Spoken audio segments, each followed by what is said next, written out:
Today I'm going to be talking about the most underestimated fighter in the top 15 of each division.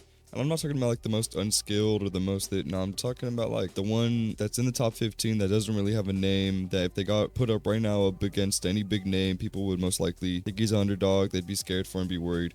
But they also have passed the victory, but they're getting overlooked. So starting off in flyweight, I think everybody's kind of on radar. There's not really anybody that's not really like too much of a name. I mean, maybe this guy. I'm just going to say it's Joshua Van, because I think the rest of these guys are pretty tested or just kind of like unknown. I think Kaya Sakura's on people's radars, Bruno Silva, Tiger Ulanbekov, Steve Urseg. The rest of these guys are all obviously all well tested and whatnot. Joshua Van has a name for himself, but I think if he got put up against any one of these like top guys, people would be worried for him. I think he's got good boxing, good, ground game's all right. And in a similar lane, I think I got Marcus McGee at bantamweight. The rest of these guys, Ayman Zahabi's on his way out. Kyler Phillips is kind of in the same spot as Marcus McGee, but I think Kyler Phillips is a little bit worse. And I think Montel Jackson and Vinicius Oliveira on people's radars. They know how hard they hit. I think Marcus McGee fighting Peter Yan next. I think he has a path to victory in the fight. I think Peter Yan is gonna win. So maybe I'm kind of going against what I'm saying here, but I do think Marcus McGee is the most underestimated one in here. I think he has path to victories against most of these guys. I mean, probably up against like Sandhagen, Yadong, Figueiredo, Vera, Font, Cejudo. But I mean, literally everybody. Marcus McGee is very well rounded. He does have path to victories like up against, I mean, pretty much anybody above him.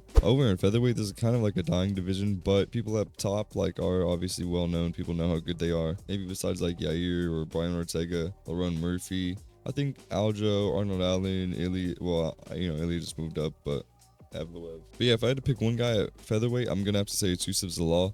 I think David Onama is just not as good as Yusuf Zalal, and I think Yusuf Zalal is definitely like overlooked. People definitely don't know his name as well as like a David Onama, because I guess he's a little bit more exciting, except that Giga Chikadze fight. I think Danny Gay's on his way out, Calvin Kattar's on his way out. Yusuf Zalal is also a good fighter. Gene Silva's too much of a big name. Josh Emmett's on his way out.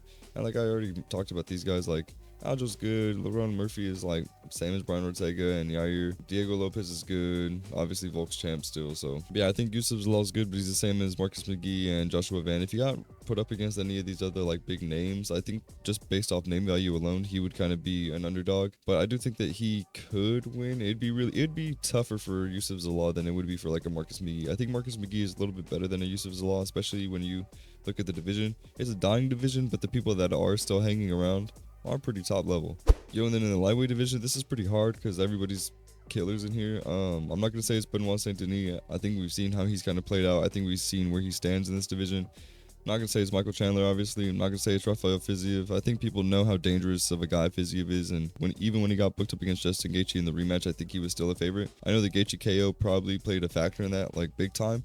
But still, Fiziev was coming off some like injury in a Gamrot fight and then still was booked as a favorite. So that's kind of crazy. Paddy Pimblett, obviously huge name, and coming off that crazy Michael Chandler finish. People know how good he is now. Gamrot's always a dangerous fighter.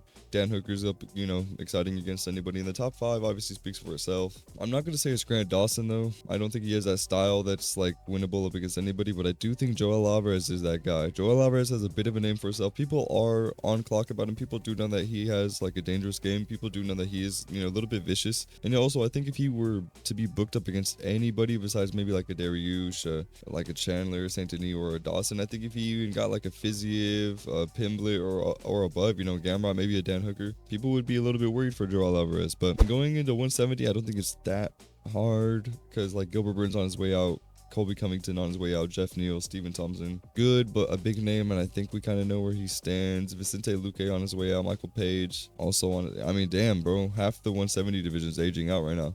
But the top half is heavy. I mean, even the bottom half is still good. It's just talented old heads, pretty much. But if I'm going to have to pick one, like, underestimated guy, I'm going to have to say it's Michael Morales. I think people kind of recognize how good he is now after the Gilbert Burns knockout, but I still don't think that people are really, like, rating him that high, especially if you were to book him up against anybody above him. It's rumored that he's the coming event for UFC Noche versus Leon Edwards, and if that's true, then I do think Michael Morales stands a good test there. I think Michael Morales wins that fight, to be honest. I think Leon Edwards is on a decline. I think the momentum and the confidence isn't there anymore, and I think Michael Morales is on the way up. I think Michael Morales hits hard, and I think the takedown defense is good. He showed against Gilbert Burns and then fucking knocked him out backing up. So yeah, also I do think he'd be a good fight with Buckley. I think it'd be an alright fight with Gary, but I do think Gary would just wrestle fuck him. But I do do think he's underestimated. I don't know. I think he beats Leon Edwards. He would be an alright fight for Bilal Muhammad. Yeah, I think everybody's kind of aware of everybody else, but I do think Michael Morales is still a little underestimated. I think if he got booked up against anybody else, people would be a little worried for him. But yeah, I heard that he's co-main event against Leon Edwards, and if that's true, then I think that's the best fight for him. You know, in 185, it's a little bit harder, to be honest, because like either everybody sucks, they're old, or they already have a name, so it's actually kind of hard. I'm gonna have to say it's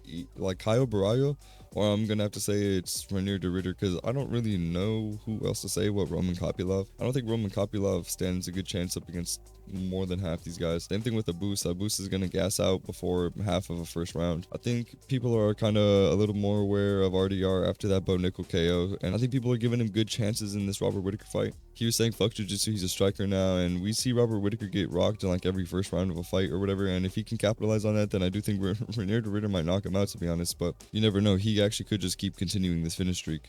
But also, I do think it's Caio Baralho. I know he has a bit more of a name, you know, with the fighting nerds and everything, but I do think he has a good chance up against guys like Robert Whittaker, Izzy, Sean Strickland, and even Amavov, but I don't think that he beats guys like Chimaev or Duplessis. Besides that, like Jared Cannonier's on his way out, Roman Dolidze, come on, I mean, he's a good gatekeeper. Anthony Hernandez, I don't rate that high. I think he's okay. I think he's good, but if you put him up against some of these upper echelon guys, I don't know.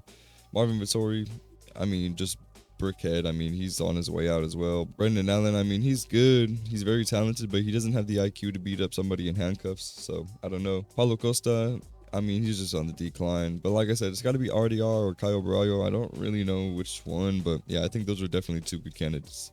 All right, yo, hear me out. At 205, I'm going to say it's Dominic Reyes. And listen, I do think, because like everybody else above him has a name, I would say it's like Jan Blachowicz, but I think if Jan Blachowicz gets booked up against anybody, then obviously people rate Jan Blachowicz. People are going to, he's like 42, but I still think people think Jan Blachowicz is good and stands a good test up against anybody. Alexander Rakic is a little bit springy still moves good, still is capable up against anybody. That's who I want Dominic Reyes to fight next. Killer Roundtree just fought for the belt. People know how good he is, obviously. Volkan Ozdemir's, you know, decent. Nikita Krylov, Dominic Reyes just KO'd him, so I'm not going to say it's Nikita Krylov. I mean, I might have said this, but people were always kind of on game, especially waiting for his comeback. People always kind of knew how good Krylov was. I'm not going to say it's Johnny Walker, bro. He gets slept by fucking 16-year-olds in the gym. Azam Hamzakhanov, I would say it's him, but he's an undefeated prospect that people are very high on right now.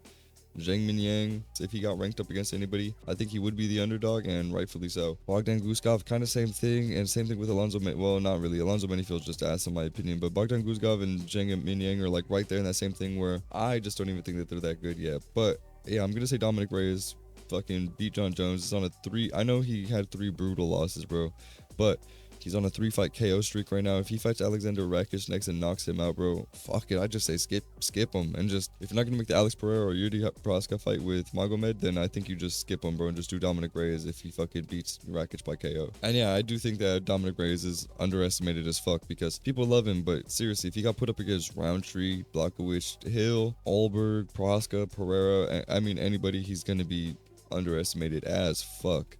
I'm not even saying that I think he's gonna win. I think he can win, though. It's, you know, Dominic Reyes, bro.